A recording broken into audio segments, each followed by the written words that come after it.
Up next for you on the 7, Knox County Sheriff's Office deputy who fatally shot a man during a traffic stop in April has been cleared of any wrongdoing. The district attorney's office says its review of the TBI investigation found the deputy acted in self-defense when 33-year-old Shane Bryant was shot during a traffic stop near Clinton Highway and I-275. District Attorney Sharm Allen wrote that the force used was a necessary response to the threat presented and was constitutionally justified under federal and Tennessee law, now closing the investigation. Next on our list, the Lenoir City Police Department is investigating a fatal crash tonight. Police responding yesterday to the 7600 block of Creekwood Park Boulevard for a crash with serious injuries. The crash involved two cars. It happened as one was making a turn and then crashed into the other. Lenoir City Fire Department and EMS crews began life-saving measures on a man involved in that crash. Police say he ended up being airlifted to UT Medical Center where he later died from his injuries. Police say the other driver involved in the incident has non-life-threatening injuries. This remains, though, an active investigation. Next for you tonight, we're learning that several cases of Cyclosporasis have now turned up in Knox County. According to the County Health Department, 2 cases have been reported so far this year, one in May, the other in June. The department knows that this number of cases is consistent with what's been seen in years past. As we've reported, the bacteria causes severe diarrhea, not usually to a life-threatening level, and is typically treated with antibiotics. Now, around the country, infection numbers are rising. Numbers suggest the U.S. is experiencing the worst year for the parasite, beating the old mark, which was set in 2019. Next on the 7, more than ever, homeowners are using doorbell cameras and other security systems to keep an eye on their property. Now, the Knoxville Police Department is asking people to register those cameras, saying they could help investigators solve crimes much faster. From package deliveries to people walking through the neighborhood, security cameras have become a common sight outside homes across Knoxville and really East Tennessee. Now, KPD is asking homeowners to take one extra step, registering your camera through the Connect Knoxville Camera Registry.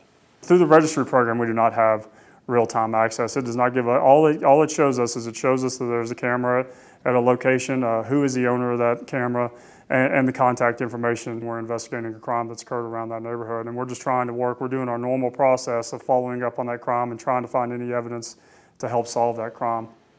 Erland says registering a camera takes less than a minute. Homeowners provide their contact information, but police again do not receive live access to the video. Instead, if a crime happens nearby, near your home, investigators can contact the camera owner and then ask whether they are willing to share footage that could help in the case. All right, next on the 7, Rose State Community College answering the call for future firefighters. Starting this fall, the college will offer an all-new academic emphasis in fire science for students interested in pursuing or already working in emergency services. It's a first-of-its-kind fire science program here in East Tennessee. Rose State will offer more than 24 courses. The college has partnered with the Alcoa, Oak Ridge, and Rockwood fire departments to help prepare students for careers in the industry. Now, the program also includes an articulation agreement with UT Martin, allowing all fire science courses taken at Roane State to transfer toward a bachelor's degree, again at UT Martin. Now, the goal is to help address the growing need for firefighters across the region, including in volunteer departments. It has been lean years as far as trying to find applicants or people that really want to get into this type of work anymore. I think it's a career that's kind of fell to the wayside. So this would give a lot of kids an opportunity that are coming out of high school, the opportunity to try something different that maybe they didn't think about or wasn't really pushed to them. And then it'll give us the opportunity to have a larger pool of what we hope is qualified and ready to go right out of the gate personnel. Fire departments that are partnering with the program are providing equipment for the classes. Next on the 7 tonight, Blount County Commission will vote on a proposed agreement with TDOT that would commit $5 million toward a right-of-way acquisition to buy property for the Pellissippi Parkway Extension Project. 6 News reporter Jack Ziskin on your side in Blount County ahead of that vote.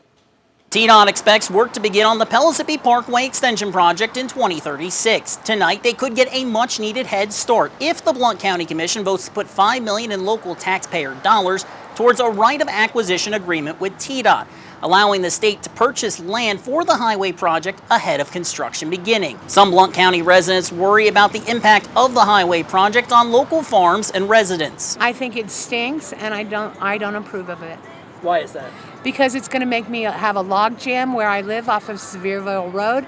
It's going to cause more influx of people, and we don't need that right now. We're already very, very full. We do not need the upheaval of our county going through farmland that could be used for other things, of gardens, animals, etc. And honestly, topside sees enough traffic. We've got enough accidents on topside coming on and off Pellissippi on the topside. Now, the Blount Partnership has voiced their support for the Pellissippi Parkway Extension project, saying in a statement in May that by entering into a right-of-way acquisition agreement, the number of people impacted by the project could be limited.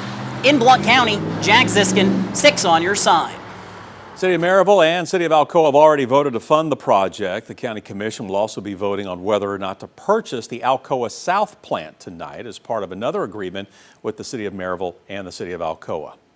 As more people travel up the parkway, the LeConte Center at Pigeon Forge is getting a makeover. That is an over $30 million makeover, expanding the building to fit more people and events as the demand in that area grows. Now, according to the director of the LeConte Center, this is the first major expansion project to the building since it opened in 2013, creating an additional 58,000 square feet, 33 of which is earmarked for exhibit space.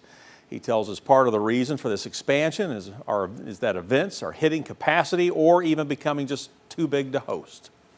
We have several events that have to turn vendors away for some trade shows because we're using all the space we've got. So this will allow them to continue to grow and stay here in Pigeon Forge.